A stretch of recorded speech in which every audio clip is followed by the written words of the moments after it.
Pajamas from Spirit Land. Searching for William James. By Alicia Puglionesi. After the passing of William James, philosopher, early psychologist, and investigator of psychic phenomena, mediums across the U.S. began receiving messages from the late Harvard professor. Channeling these fragmentary voices, Alicia Puglionesi considers the relationship between communication, reputation, and survival after death.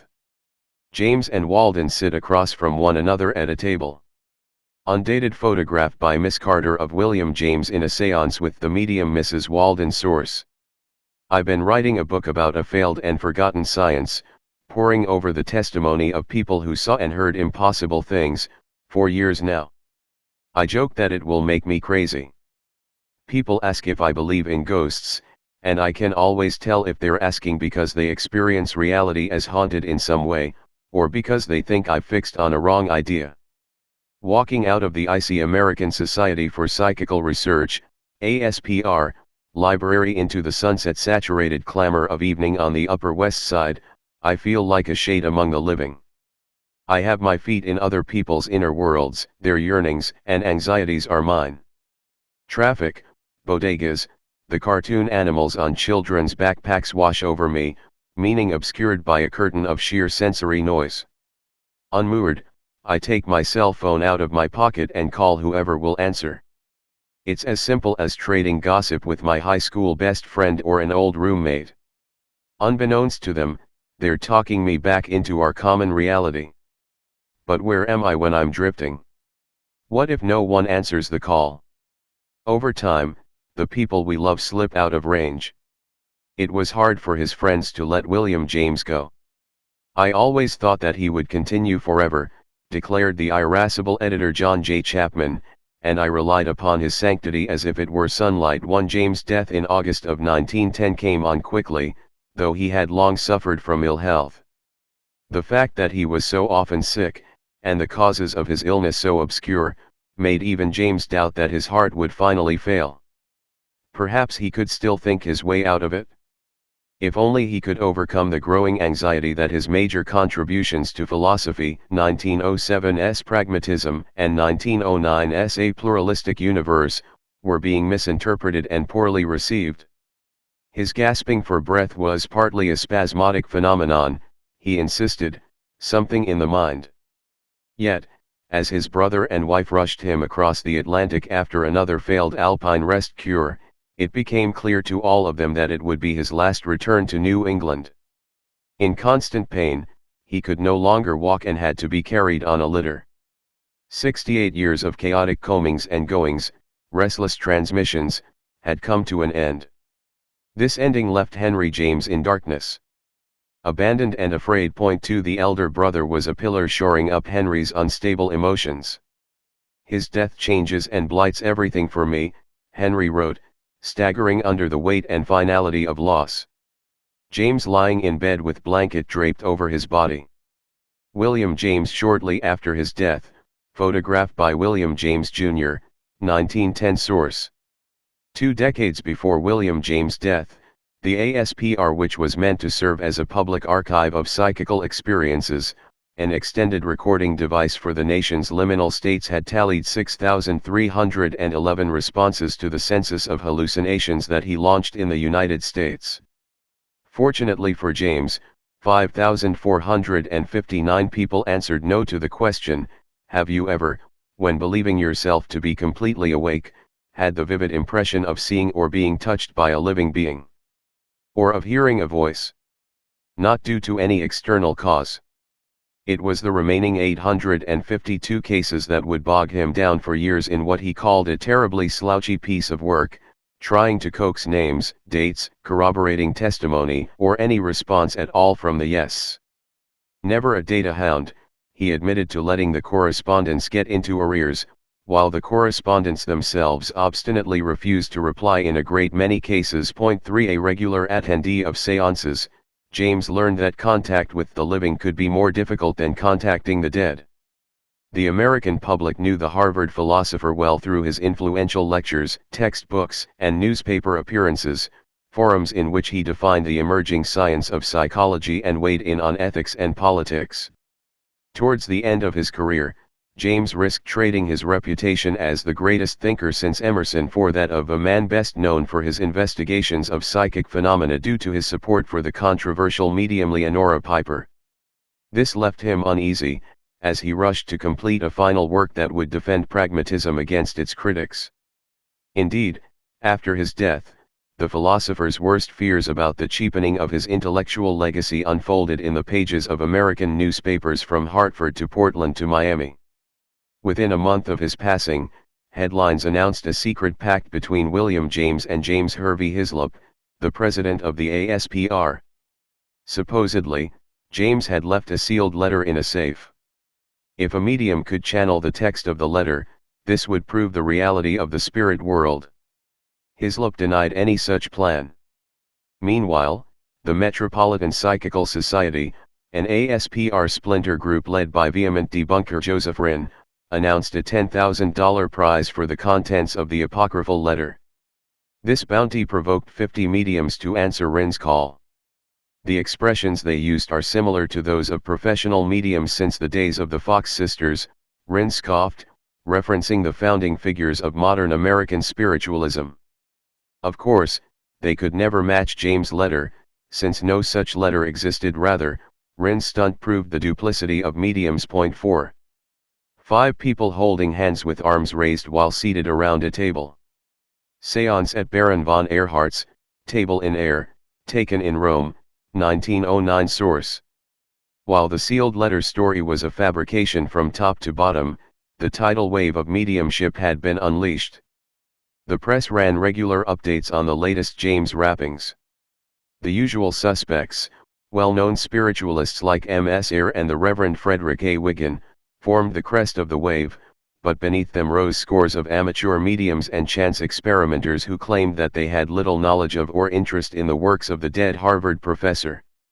Typical of these was a young woman from Washington, D.C., who claimed that James contacted her only 4 days after he died. She did not know Professor James, the press reported, and had not read any of his writings. A constant refrain with female mediums, investigators assumed, or the mediums cannily attested, that they'd never entertained a thought about public matters or glanced at a newspaper, where James' work was frequently discussed. While riding a train in September of 1910, the woman received a rambling message in which James explained the difficulties of communicating without a body. The spirit must work out its more or less gradual emancipation from the labyrinth of the earth conditions. An underwhelmed Hislop read the text and failed to find anything which suggests the style of Professor James. 5. Despite such flippant remarks, Hislop did not actually believe that literary style could prove a spirit's identity. He shared the standard spiritualist explanation for gibberish from the beyond. In their transcendent new state of consciousness, spirits no longer thought in mortal language, and struggled to translate their ideas and transmit them along unreliable channels. In the same interview where he condemned the chorus of James channelers, Hislop waxed philosophical on the very nature of communication. There are enormous difficulties associated with the communication of ideas normally, he reflected, and only a laboriously constructed process of artificial symbols ever enables us to establish intellectual relations between minds at all. What we suppose to be an easy and natural means of ascertaining each other's thoughts is an exceedingly difficult one. 6. All speech is an elaborate translation, in which meaning and intent are often misconstrued. So much more with speech across the unfathomable abyss of death. The real terror is not dissolution, but the flimsiness of our superficial solidity. A single line crisscrosses down the page with script letters emerging from alternating strokes. A typical example of spirit writing, written by the medium Mrs. Smead in communication with James H. Hislop's father, reproduced in Fremont Writers Are the Dead Alive? 1909, source. Rather than a spot-on imitation of James' prose style, Hislop had quietly begun searching for the little, trivial incidents, intimate details known only to family and close friends of the public philosopher. He proposed that the scientific way to confirm spirit identity was to trace these bits of unconscious flotsam. 7. To find such clues, he consulted 2 mediums who had earned his personal trust, Minnie Soul of Boston, known as Mrs. Chenoweth, and Mrs. Willis M. Cleveland of Virginia, known as Mrs. Smead. Around September 5, 1910, Smead contacted Hislop claiming that she saw James' apparition on the night of his death and had been receiving transmissions ever since. Smead seems no less opportunistic than any of the psychics duped by the Metropolitan Society contest, but Hislop took her seriously based on her previous cooperation with the ASPR. Moreover, she lived in one of the southern states in the mountains, 13 miles from a railway point. 8 Naturally she claimed to know nothing about James. Hislop rushed to rural Virginia to sit at the seance table with the Smeads. For someone who believed in telepathy, he found it surprisingly hard to imagine how information might reach women by ordinary means.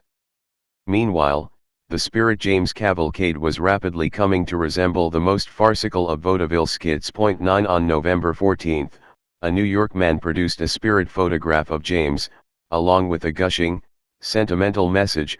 The reporter bemoaned a marked change in the literary style of the late professor of psychology and a falling off of logical faculty as well. 10 By January, James reached the West Coast, appearing in the automatic writing of Los Angeles psychologist Herbert Luzon. While Hislop publicly decried these reports as nothing but cases of hysteria or fakers pure and simple, maintaining that he was not investigating any James appearances, he had already established a series of cross-correspondences between the medium Smead and Chenoweth. 11 Hislop believed that clues repeated independently by both mediums could verify James' identity. 2 single-line drawings of humanoid figures. A drawing by the medium Mrs. Smead of a Martian man and woman, reproduced in James H. Hislop's Psychical Research and the Resurrection, 1908, source. It took almost 2 years for Hislop to go public with his investigation.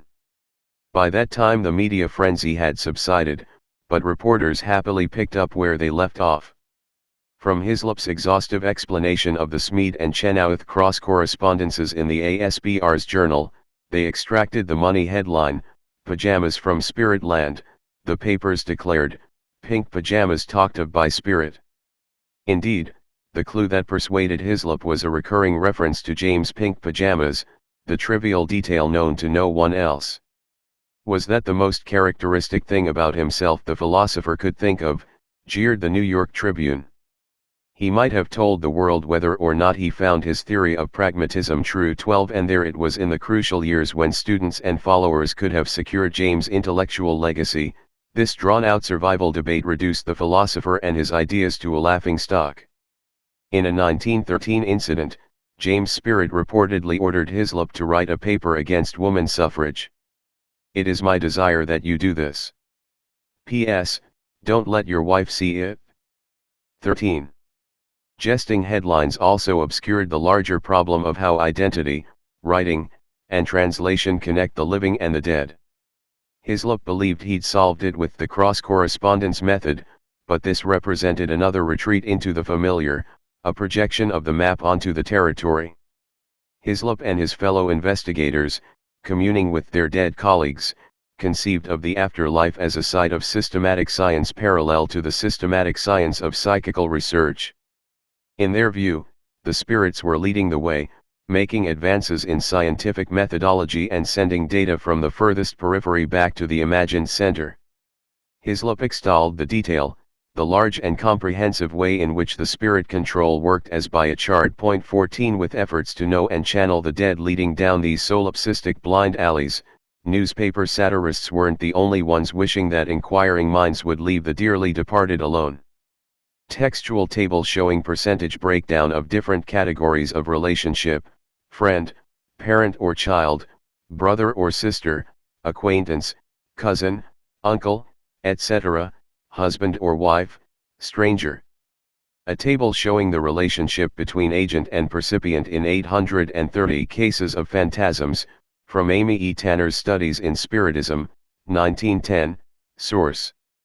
Drifting in his grief from Boston to New York to London, and finally back to his retreat in Rye, Henry James ignored the tabloid headlines from America for months. Inevitably, though, his brother's ventriloquized spirit penetrated Henry's intimate circles. In 1912, his close friend Theodate Pope, one of the first female architects in America and an ASPR trustee, sent Henry a transcript of a séance in which William appeared. Henry referred to it as the dreadful document. Without hesitation, the most abject and impudent, the hollowest, vulgarest, and basest rubbish I could possibly conceive. Clearly, he took deep personal offense at the tone-deaf spiritualist maneuver of countering grief with a piece of spirit writing, which he dismissed as a tissue of trash. Point 15. Henry was the wrong person to ply with the spiritualist reanimation trick. He knew his brother's voice inside and out. For 4 decades they had bared their souls to each other in written exchanges, so that William's identity was his letters, his words' language was not a mere tool, but the substance of their relationship. If the conditions of spirit life reduced William James to something utterly empty and illiterate, a mere babble of platitudinous phrases, then immortality was worse than the abyss. Point 16. Henry consoled himself by editing the unfinished work that William left behind, organizing his brother's correspondence, and building the intellectual monuments that keep the thoughts of the dead on the tongues of the living. For the literary and literal-minded Henry, this was the only survival that mattered, a corpus fixed as its author intended, save from the bizarre, degrading whims of mediumship. To this end, somewhat ironically, Henry acted as a medium upon his brother's literary remains, channeling an illustrious image of William shorn of its darkest doubts and terrors, as well as of its indulgence in what Henry believed to be false spiritualist hopes. Portrait of the two men showing their heads and shoulders. Marie Leon, Henry James, William James, ca. 1900. Source. A realist novelist of meticulous psychological insight, Henry James stood at the precipice of modernism. The more obsessively he captured his characters' fragmentary memories, contradictory desires, and unconscious motives, the closer he came to dissolving the unitary Enlightenment self that made novels possible to begin with. Whether this tendency is related to William's psychological theories or not, the brothers were in constant communication. They both struggled throughout their lives with episodes of paralyzing despair. One could suggest, as a causal factor, the suspicion that we are nothing more than a fleeting, unstable bundle of impressions and influences. Henry especially worried over the feminine valence of sensitivity, that receiving too much of others could unmake and unman.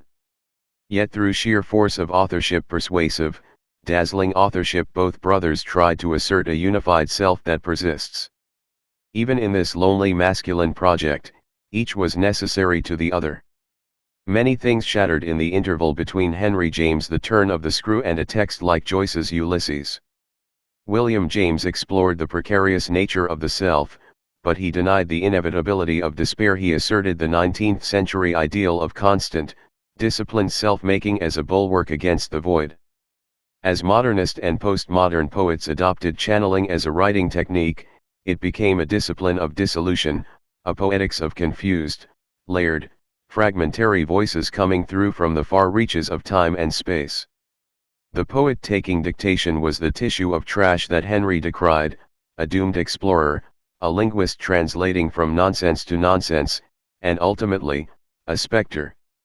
However, the channeling practice of poets like Jack Spicer was not easy or for show. Spicer was wholly consumed by the duty to take dictation. At some point, his determination to produce good art elided into a perilous responsibility to the dead. Mediumistic texts make the tragicomedy of communication palpable. They dramatize the medium's struggle against projection, mere echoing, and the spirit's struggle to make themselves known with only shreds of a shared language. Though I'm uneasy about how this practice traveled from the lips of 19th century women to poetry MFA programs, in any case it's what I want out of poetry, many voices trying and failing to communicate, and still trying. The idea that, no matter where we drift, there will always be someone to pick up the call on the other end. That art is not a map of an individual, but of what we mean to each other. Henry James poses with arm around William James standing next to each other in a field. Photograph of the James brothers, published in the Letters of William James, Volume 2, 1920, Source. A young woman given the pseudonym Ida Ritchie received some messages from William James that model how the unschooled drama unfolds. October 14, 1912, William James will not Professor James for there are no professor here. God *** but will W. James Professor Jam. Ran off paper James *** Jams James William James. October 15, 1912, William James mind better the law. Mind the law as, of the trees. The why fall no matter how beautiful or how strong or large the trees. But we live again like the sturdy oak in life made perfect. 17.